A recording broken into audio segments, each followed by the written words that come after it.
Bismillahirrahmanirrahim. Hello viewers. Today we discuss about verb. How we use the verb and uh, how can divide it into how divide it into a verb. Here is written infinite. Infinite বাংলাতে প্রত্যয়ের মতন কাজ করবে। Present, present, past এবং past participle. Present participle এবং জিরানটা বাংলায় আ প্রত্যয় কাজ করবে। তাহলে এখানে আমরা সাধারণত প্রেজেন্ট, পাস্ট এবং পাস্ট পার্টিসিপল এই ভার্বগুলো বইতে পেয়ে থাকি। তারপরেও এখানে দেখতে হবে যে আমরা যখন এই যে টু ইট অর্থাৎ টু ইট অথবা বিয়ার ইনফিনিটিভ হতে পারে, যেটা টু থাকে না। এই টু ইট শব্দটা মূল শব্দ। তাহলে টু ইট শব্দটা কি মূল শব্দ? এখানে এটাকে বলা যেতে পারে যে ভার্বের মাদার ওয়ার্ড, অর্থাৎ এখান থেকে আরও শব্দের উৎপত্তি হয়েছে। তাহলে টু ইট শব্দ থেকে আমরা পাচ্ছি হচ্ছে ইট, আবার ইটস পাচ্ছি। অর্থাৎ ইটটা আমরা সকল সাবজেক্টের ক্ষেত্রে ব্যবহার করি, আর ইটস শব্দটা আমরা থার্ড পারসন সিঙ্গুলার ক্ষেত্রে ব্যবহার করি। কিন্তু মূল বইতে আমরা সাধারণত ইটস দেখতে পাই না, কারণ এটা তো তৈরি করে নিতে হয়, আলাদাভাবে তৈরি করে নিতে হবে। যেমন সাধারণ নিয়ম অনুযায়ী এস বা ইএস যোগ করে ব্যবহার করতে হয়। এস বা ইএস সাধারণ অনুযায়ী মানে এস অথবা ইএস যোগ করে এই ভার্বটা তৈরি করতে হয়।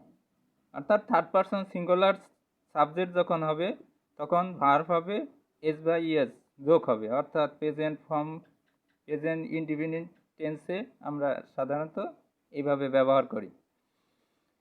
এরপরে আসছে পাস্ট। পাস্ট অর্থাৎ অ্যাট, পাস্ট পার্টিসিপল ইটেন। এখানে প্রেজেন্ট পার্টিসিপল ইটিং, অর্থাৎ আমরা সাধারণত ইটিং শব্দটা যেমন কন্টিনিউয়াস টেন্সে ব্যবহার করি, তখন বলি যে সাবজেক্ট প্লাস অ্যামিজার প্লাস ভার্বের মূল ভার্ব প্লাস আইএনজি। এখন আমরা যদি এই আইএনজি না বলে এটাকে প্রেজেন্ট পার্টিসিপল বলি, তাহলে এর মূল মানে এর আসল নামটা বলা হলো। কিন্তু আমরা সাধারণত বলি কি যে মূল ভার্ব প্লাস আইএনজি, তাহলে আমরা এর নাম পেলাম কি প্রেজেন্ট পার্টিসিপল। এরপর আছে জিরান, যেটা এটাও মূল ভার্বের সাথে আইএনজি যোগ, কিন্তু এটা আ প্রত্যয়, অর্থাৎ এটাকে আমরা নাউন হিসেবে ব্যবহার করি বাক্যের মধ্যে। ওকে, আমরা যখন এর উদাহরণ দেখতে যাব তখন বিষয়টা ক্লিয়ার দেখতে পাবো। ওকে, তাহলে এখানে আরও কিছু উদাহরণ দিছি আমি, যে টু গো,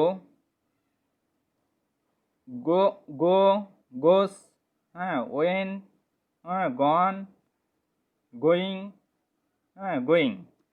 এখানে to do, does, did, done, doing.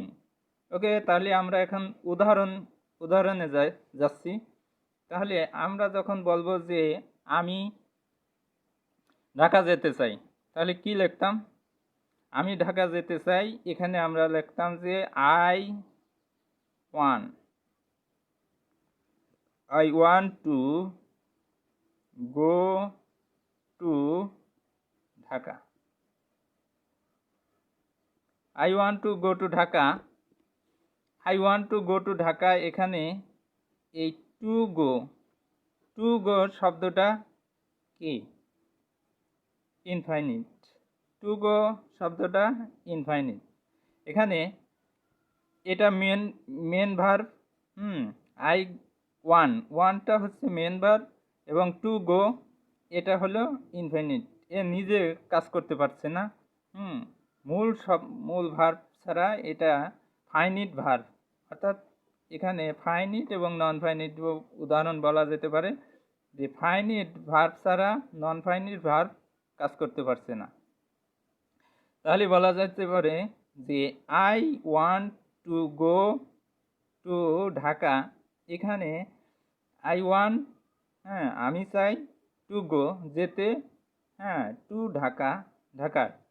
তাহলে যদি আমরা এই বাক্যটা বলতাম যে আই ওয়ান বাদ দিতাম যে I go to I go to I to go to Dhaka, তাহলে অর্থ হতো যে আমি যেতে ঢাকা। তাহলে পরিপূর্ণ অর্থ প্রকাশ পাইত না। তার মানে এখানে একটা ফাইনিট ভার্ব প্রয়োজন, অর্থাৎ এখানে ওয়ান্ট শব্দটা ফাইনিট ভার্ব। তাহলে এখন বলা যেতে পারে যে I want to go to Dhaka. তাহলে ইনফিনিট শব্দটা এখানে মূল মানে পরিপূর্ণ অর্থ প্রকাশ করতে পারছে না, কিন্তু বাক্যের মধ্যে তে প্রত্যয়ের মতন কাজ করছে, অর্থাৎ এখানে অ্যাডজেক্টিভ বা নাউনের মতন প্রায় কাছাকাছি কাজ করছে। তাহলে I want to go to Dhaka. এরপর উদাহরণ আমরা বলতে পারি যে আই প্রেজেন্ট পার্টি, অর্থাৎ প্রেজেন্ট ফর্ম যদি বলি যে আমি ভাত খাই, যে আই ইট রাইস। এখানে ইট শব্দটা যখন আমরা ইনডিফিনিট টেন্স ব্যবহার করি, অর্থাৎ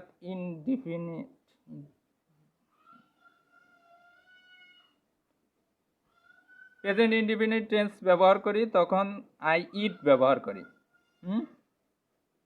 প্রেজেন্ট ইনডিফিনিট যখন ব্যবহার করি তাহলে আয়ের পর ইট ব্যবহার করি, এবং প্রত্যেক অন্য অন্য সব সাবজেক্টের ক্ষেত্রে ইট ব্যবহার করি, শুধু থার্ড পারসন সিঙ্গুলারের ক্ষেত্রে ইটস ব্যবহার করি। তাহলে থার্ড পারসন যখন সিঙ্গুলার সাবজেক্ট হবে সেক্ষেত্রে আমরা কি ব্যবহার করব? ইটস ব্যবহার করব। তাহলে যে হি ইটস ব্যবহার করছি। তাহলে যত রকম থার্ড পারসন সিঙ্গুলার হবে তখন ভার্ব হবে ইটস, এবং আই যখন সাবজেক্ট হবে আই উই ইউ যখন সাবজেক্ট হবে তখন ইট হবে। তারপরে কি পাস্ট টেন্সে যখন ব্যবহার করবে প্রত্যেক সাবজেক্ট থার্ড পারসন হোক সিঙ্গুলার নাম, অর্থাৎ first person, second person, third person singular হলেও সমস্যা নাই, এখানে থার্ড পারসন প্লুরাল বা সিঙ্গুলার হলেও সমস্যা নয়, সব ক্ষেত্রে ইটস ব্যবহার হবে। যেমন ধরো হি অ্যাট রাইস।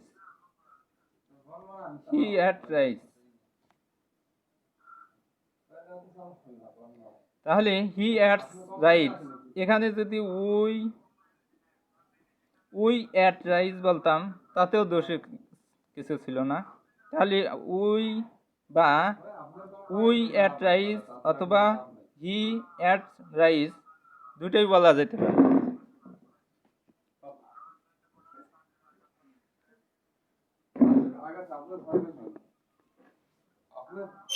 তাহলে উই অ্যাট রাইস অথবা হি অ্যাটস রাইস দুটোই একই, অর্থাৎ ভার্বের কোনো পরিবর্তন হবে না।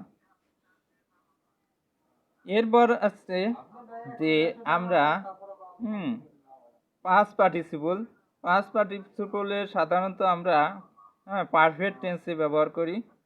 অ্যাক্টিভ ভয়েসে যখন পারফেক্ট টেন্স ব্যবহার করব তখন কি এই সব পাস্ট পার্টিসিপল ব্যবহার করব।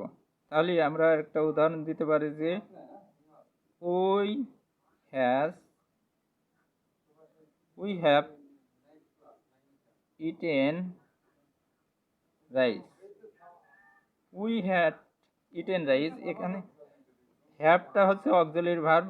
আমরা জানি যে পাস্ট পার্টিসিপল ব্যবহার করার সময় আমাদের দুইটা জিনিস মনে রাখতে হবে। একটা হলো অক্সিলারি ভার্ব হিসেবে হ্যাভ ভার্ব, এবং মূল ভার্ব হিসেবে ইটেন, অর্থাৎ এখানে পাস্ট পার্টিসিপল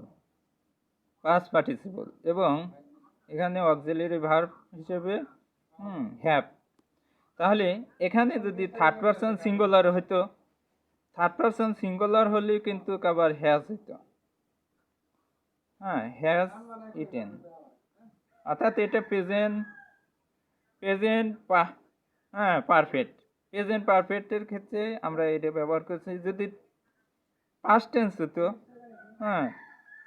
এটাই যদি পাস্ট টেন্স হতো তাহলে হ্যাড ব্যবহার করতাম, হ্যাড ইটেন। তাহলে প্রেজেন্ট পারফেক্ট টেন্সে আমরা কি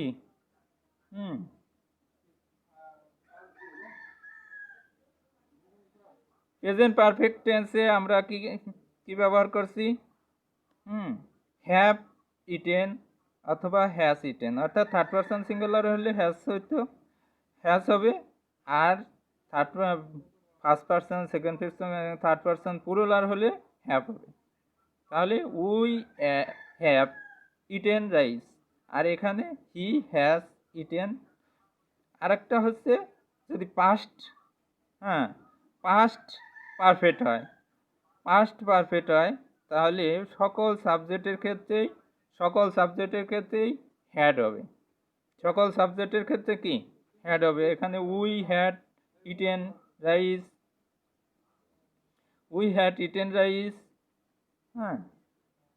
আবার he has had eaten rice, দুইটা সাবজেক্টের ক্ষেত্রেই হ্যাড ব্যবহার হয়েছে।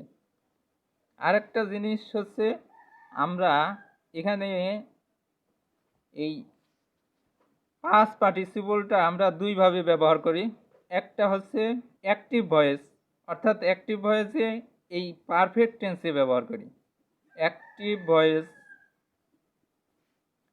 ভয়েস যখন থাকবে, অ্যাক্টিভ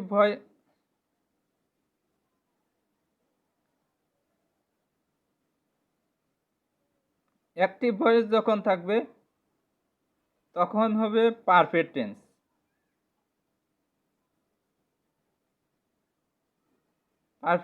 হবে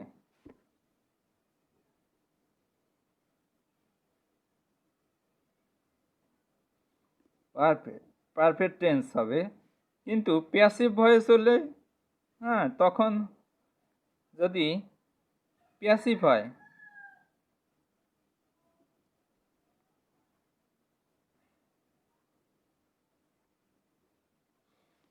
প্যাসিভ ভয়েসে ব্যবহার করতে হলে সব সেন্টেন্সের ক্ষেত্রেই ব্যবহার করতে পারবো।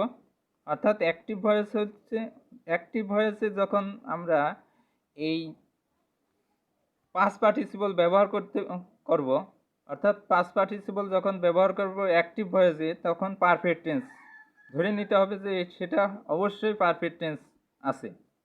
আর যখন প্যাসিভ ভয়েসে ব্যবহার করব তখন যে কোনো সাবজেক্ট অর্থাৎ যে কোনো টেন্স হতে পারে, 12টা টেন্সের মধ্যেই থাকতে পারে। অর্থাৎ এখানে একটা নিয়ম হচ্ছে, এখানে যে এই বাক্যটাই ধরা যাক যে we eat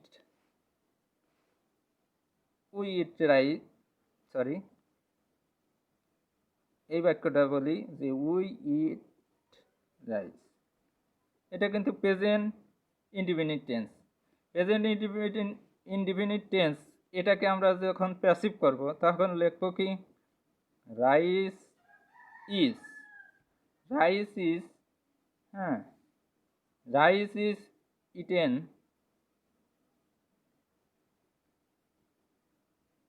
eaten by us. Rice is eaten by us, এখানে কিন্তু সাবজেক্টের পর বি ভার্ব পাইছে, তারপরে পাস্ট পার্টিসিপল আছে। তাহলে আমরা অ্যাক্টিভ ভয়েসের সময় পাইছি পারফেক্ট টেন্স, যে হ্যাজ থাকবে এবং পাস্ট পার্টিসিপল থাকবে, হ্যাজ থাকবে এবং পাস্ট পার্টিসিপল থাকবে। কিন্তু এখানে এসে প্যাসিভ ভয়েসের ক্ষেত্রে বি ভার্ব থাকবে, বি ভার্ব থাকবে এবং পাস্ট পার্টিসিপল থাকবে, বি ভার্ব থাকবে এবং কি পাস্ট পার্টিসিপল থাকবে। আর এটা বি ভার্ব, অর্থাৎ বি ভার্বের মধ্যে আমরা যে যে সব ভার্বগুলো পাই, অর্থাৎ am, is, are, was, were, হ্যাঁ, বিন, বি, বিং, এই যে 8টা শব্দ পাই, এই সবগুলোর বলা হয় বি ভার্ব, সবগুলো বলা হয় কি বি ভার্ব। তাহলে বি ভার্বকে, বি ভার্বের পরে যখন আমরা পাস্ট পার্টিসিপল পাবো তখন বুঝতে হবে যে সেটা প্যাসিভ। আবার বলছি, বি ভার্বের পরে যখন পাস্ট পার্টিসিপল পাবো তখন সেটা হ্যাঁ, সেই বাক্যটা অবশ্যই প্যাসিভ হবে। আর যখন বি ভার্ব অর্থাৎ বি ভার্ব না থেকে যদি অর্থাৎ হ্যাভ থাকে, অক্সিলারি ভার্ব মানে অক্সিলারি হ্যাভ থাকে, অর্থাৎ হ্যাভ থাকতে পারে, হ্যাজ থাকতে পারে, হ্যাড থাকতে পারে, অর্থাৎ বি ভার্ব হ্যাভ থেকে আমরা যে 3টে পাই, হ্যাভ, হ্যাজ, হ্যাড, এই পরে যদি মানে পাস্ট পার্টিসিপল আসে তখন বুঝতে হবে যে এই বাক্যটা অ্যাক্টিভ ভয়েস, এই বাক্যটি অ্যাক্টিভ ভয়েস এবং এই বাক্যটি অবশ্যই হ্যাভ ভার্ব অক্সিলারি ভার্ব হিসেবে হ্যাভ ভার্ব গ্রহণ করবে, অর্থাৎ হ্যাভ, হ্যাজ প্রেজেন্ট ফর্মে এবং পাস্ট ফর্মে হ্যাড, এবং তারপরেই হ্যাঁ কি থাকবে পাস্ট পার্টিসিপল থাকবে। তাহলে আমরা ক্লিয়ার হলাম যে অ্যাক্টিভ ভয়েস যখন থাকবে হ্যাভ ভার্ব অক্সিলারি ভার্ব হিসেবে হ্যাভ ভার্ব থাকবে, এবং যখন প্যাসিভ থাকবে অক্সিলারি ভার্ব হিসেবে কি হ্যাঁ বি ভার্ব থাকবে। অর্থাৎ অন্য একটা উদাহরণ বলতে পারি যে রাইস ওয়াজ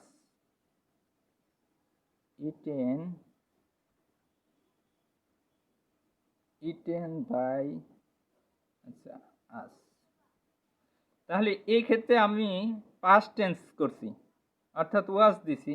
এখানে আপনারা এই রাইসের ক্ষেত্রে ওয়াজ বা ওয়ার দুটেই দিতে পারেন, তবে সাধারণ নিয়ম অনুযায়ী ওয়াজ ব্যবহার হয়।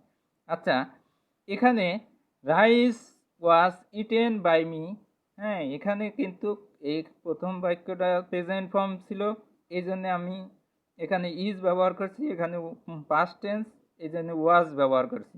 তাহলে এখানে আমরা ধরে নিচ্ছি যে একটা মূল অক্সিলারি ভার্ব হিসেবে অবশ্যই বি ভার্ব থাকবে এবং তারপরে হ্যাঁ পাস্ট পার্টিসিপল থাকবে। এখানে এটা হলো প্যাসিভের নিয়ম। আর অ্যাক্টিভের নিয়ম হচ্ছে অবশ্যই হ্যাভ ভার্ব থাকবে এবং পাস্ট পার্টিসিপল পরের অংশ মূল ভার্ব হিসেবে পাস্ট পার্টিসিপল থাকবে। ক্লিয়ার? ওকে, ক্লিয়ার। এরপর হচ্ছে প্রেজেন্ট পার্টিসিপল। প্রেজেন্ট পার্টিসিপল আমরা সাধারণত কন্টিনিউয়াস টেন্সে ব্যবহার করি। তাহলে একটা উদাহরণ আমরা বলতে পারি, প্রেজেন্ট পার্টিসিপল আমরা কন্টিনিউয়াস টেন্সে ব্যবহার করি। হ্যাঁ, এটার একটা উদাহরণ আমরা এখন দেব যে আচ্ছা আই দিলাম, I am writing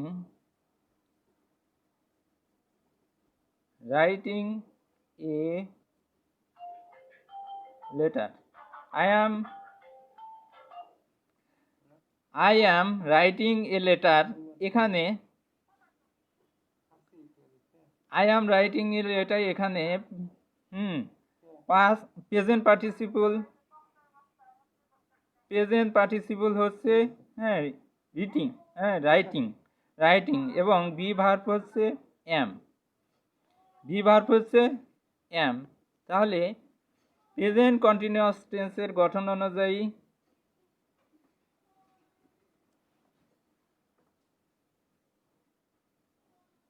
present continuous গঠনের নিয়ম হচ্ছে যে সাবজেক্ট থাকবে এবং am is are এই তিনটের যে কোনো একটা থাকবে, অথবা এরপর মূল ভার্বের সাথে আইএনজি থাকবে এবং পরে বাকি অংশ থাকবে। তাহলে আমরা সাধারণত এই যে প্রেজেন্ট পার্টিসিপল যেটাকে আমরা মূল ভার্বের সাথে আইএনজি বলি, এটা না বলে আমরা যদি প্রেজেন্ট পার্টিসিপল বলি তাহলে সুন্দর হয়। তাহলে এখানে বলা যায় তাহলে আমরা একটা কথায় মানে সিদ্ধান্ত আসতে পারি যে যখন প্রেজেন্ট অর্থাৎ অ্যাক্টিভ ভয়েস হবে এবং অ্যাক্টিভ ভয়েস হবে তখন কিন্তু বি ভার্বের পরে প্রেজেন্ট পার্টিসিপল হবে, বি ভার্বের পরে প্রেজেন্ট পার্টিসিপল হবে। কিন্তু যখন প্যাসিভ ভয়েস হচ্ছে তখন বি ভার্বের পরে কি পাস্ট পার্টিসিপল হবে। অ্যাক্টিভ ভয়েসের সময় বি ভার্বের পরে প্রেজেন্ট পার্টিসিপল হবে, প্যাসিভ ভয়েসের সময় বি ভার্বের পরে পাস্ট পার্টিসিপল হবে। তাহলে এখানে কিন্তু প্যাসিভ ভয়েস, এই জন্য বি ভার্বের পরে পাস্ট পার্টিসিপল হয়েছে। এখানে প্রেজেন্ট অর্থাৎ অ্যাক্টিভ ভয়েস কিন্তু কন্টিনিউয়াস টেন্স, অর্থাৎ বি ভার্বের পরে যেহেতু কন্টিনিউয়াস টেন্সের নিয়ম অনুযায়ী বি ভার্ব থাকবে এবং ভার্বের সাথে আইএনজি থাকবে, অর্থাৎ প্রেজেন্ট পার্টিসিপল হবে। তাহলে আমরা বলতে পারি বি ভার্বের পরে যদি প্রেজেন্ট পার্টিসিপল থাকে সেটা কন্টিনিউয়াস টেন্স হবে, আর বি ভার্বের পরে যদি পাস্ট পার্টিসিপল থাকে তাহলে সেক্ষেত্রে আমরা অবশ্যই সেটাকে কি প্যাসিভ ভয়েস ধরে নেব। তাহলে প্যাসিভ ভয়েসের সমস্ত ভয়েসের মধ্যে অবশ্যই বি ভার্ব থাকবে, আর অ্যাক্টিভ ভয়েস এবং কন্টিনিউয়াস টেন্সের ক্ষেত্রে বি ভার্বের পরে প্রেজেন্ট পার্টিসিপল থাকবে এবং প্রেজেন্ট পার্টিসিপল পরে মানে অর্থাৎ বি ভার্ব থাকতেই হবে। কন্টিনিউয়াস টেন্স করতে হলে অক্সিলারি ভার্ব হিসেবে বি ভার্ব থাকতে হবে এবং মূল ভার্ব কি প্রেজেন্ট পার্টিসিপল হবে। তাহলে আরেকটা উদাহরণ আমরা দিতে পারি, হি was writing a letter. She was writing a letter, তাহলে এটা past participle, past tense। হি যেহেতু সাবজেক্ট থার্ড পারসন সিঙ্গুলার এই জন্য ওয়াজ হয়েছে এবং মূল ভার্বের সাথে আইএনজি যোগ, অর্থাৎ ভার্বের প্রেজেন্ট পার্টিসিপল। তাহলে এক্ষেত্রে সেন্টেন্সটা কন্টিনিউয়াস টেন্স। সেন্টেন্সটা কি কন্টিনিউয়াস টেন্স, অর্থাৎ কন্টিনিউয়াস টেন্স হলে অবশ্যই বি ভার্ব থাকতে হবে এবং ভার্বের প্রেজেন্ট পার্টিসিপল থাকতে হবে। এখানে আমরা দেখাইছি প্রেজেন্ট পার্টিসিপল থাকতে হবে। তাহলে আমরা কিন্তু অলরেডি প্রায় সব ভার্বের নিয়মগুলো জেনে যাচ্ছি এবং একটা জিরান, এই বাক্যটা কি জিরানেও কিন্তু এখানে প্রেজেন্ট পার্টিসিপলেও আইএনজি যোগ, আবার জিরানেও আইএনজি যোগ, তবে এই জিরান শব্দটা আপত্তায় কাজ করবে। এখানে একটা উদাহরণ বলা যেতে পারে যে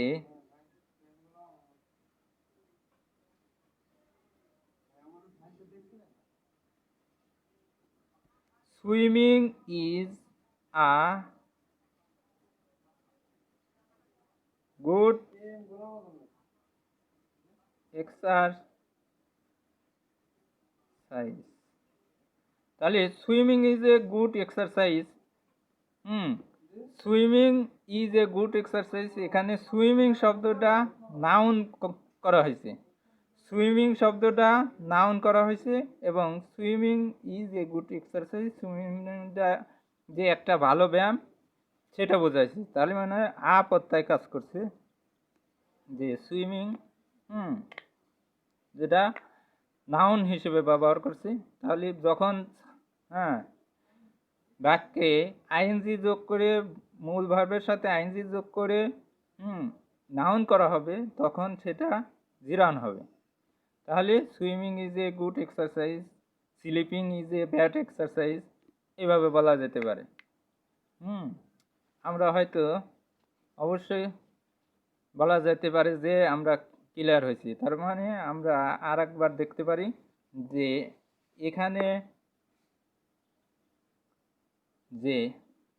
এখানে ইনফাইনিট শব্দটা টু ইট আসবে। তাহলে আমরা উদাহরণ দিচ্ছি যে I want to go to Dhaka, তার মানে টু গো, এখানে টু গো হিসেবে ব্যবহার হচ্ছে।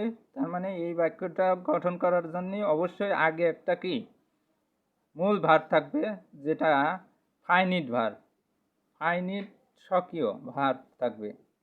আর এটা হলো নন ফাইনিট, যেটা অন্য ভার্বের সাপোর্ট ছাড়া বাক্য গঠন করতে পারবে না। তার মানে এরপর আমরা ব্যবহার করছি যে প্রেজেন্ট, প্রেজেন্ট ফর্মে ইট এবং ইটস এর ব্যবহার দেখছি। তার মানে ইট হচ্ছে সকল সাবজেক্টের ক্ষেত্রে ব্যবহার হবে, যে আই ইট রাইস, ইন্ডিপেন্ডেন্ট টেন্সে ব্যবহার করি আমরা সাধারণত। তারপরে কি হি ইটস রাইস, অর্থাৎ থার্ড পারসন সিঙ্গুলার হলে ইটস ব্যবহার করি, এস বা ইএস যোগ করি। এরপর যে আমরা পাস্ট টেন্স আছে, পাস্ট টেন্সে ব্যবহার করি যে অ্যাট, এখানে অ্যাট ব্যবহার করছি। দেখো যে হি অ্যাট রাইস, আবার উই অ্যাট রাইস বললেও কি কারেক্ট হবে। অর্থাৎ এখানে ভার্বের কোনো পরিবর্তন হচ্ছে না, সাবজেক্ট যাই হোক ভার্বের কোনো পরিবর্তন হচ্ছে না, অর্থাৎ পাস্ট টেন্স গঠন হচ্ছে, পাস্ট ইন্ডিপেন্ডেন্ট টেন্স গঠন হচ্ছে।